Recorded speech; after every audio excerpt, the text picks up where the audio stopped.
There are all kinds of awful native species. Poison ivy. Mosquitoes are a real problem these days, as you may have noticed.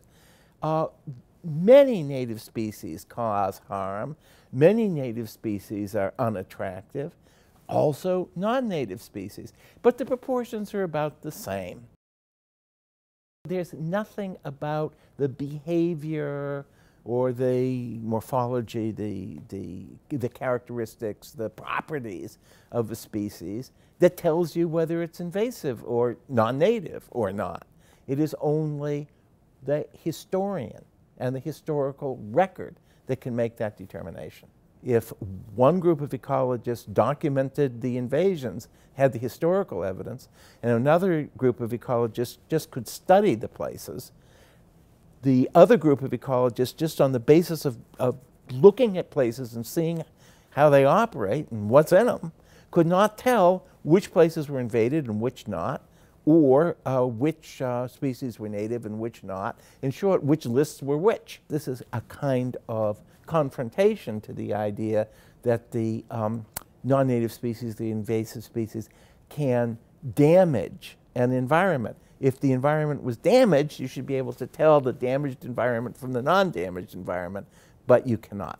In fact, virtually every crop grown in the United States is non-native. I think there are only 3 or 4, like some kind of snap bean, there's the blueberry, there's the sunflower, and a kind of squash, and that's it. Everything else is non-native.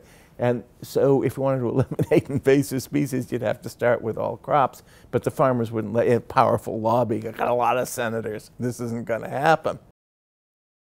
I'm interested in the concept of harm in part because that concept has a dominating role in the legal and political debate over invasive species. And one of the reasons is that the most important legal document that creates the Invasive Species Council, for example, and a federal policy about invasive species or non-native species, is an executive order that Bill Clinton signed when he was president.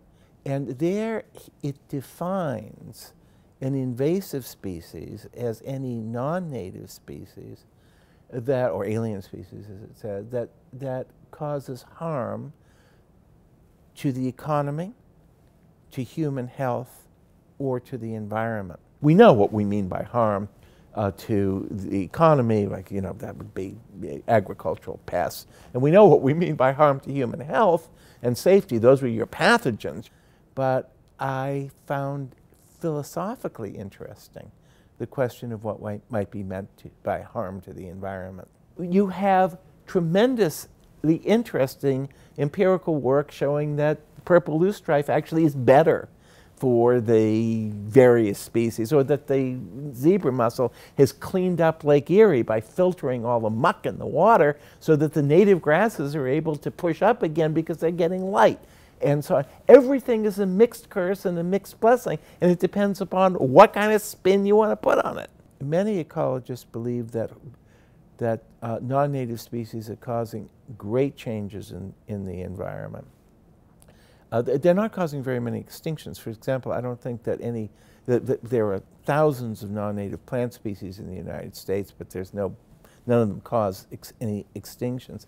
But they do really change the character of landscapes. And to those who love the landscapes for their character, and especially ecologists who've studied them a long time, they see so much of their emotional as well as intellectual investment sort of going up in the smoke of non-native species. And so they're very likely to say this is harmful.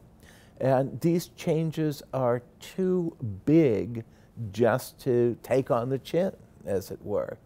And so I have to respect that, but at the same time say that even though there's change, it's not harm except in terms of these values, which should be made explicit.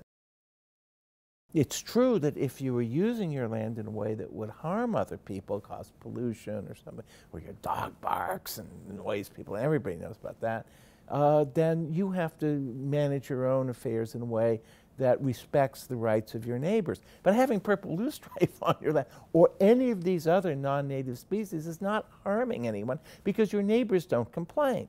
who complains are those who believe that it is wrong, that these species are somehow ecologically incorrect. And I think that's a kind of religious view. I respect it completely, but like many religious views, people should pay for their observances themselves rather than to expect me to pay for it. I really am afraid that when science tells us what a nuisance is, rather than what people tell us what a nuisance is, we do go down the road at least a little way to tyranny. I will give money and have given money to these causes to preserve, landscapes. And I contribute, of course, to the Nature Conservancy, and we all should. But I'm also a libertarian, saying that science can't tell us what is right, especially in this case, and so that those who want to protect the natural environment, which is a noble, I think, spiritual cause, should not be able to enlist by force others who do not. They should do it in a voluntary way and pay for it themselves. From a legal point of view, that means that science cannot define non-native species as nuisances from the point of view of law to bring the cold steel of the law to their side. There's an interest in spending an enormous amount of public money, or taxpayer money as it's called, on fighting non-native species.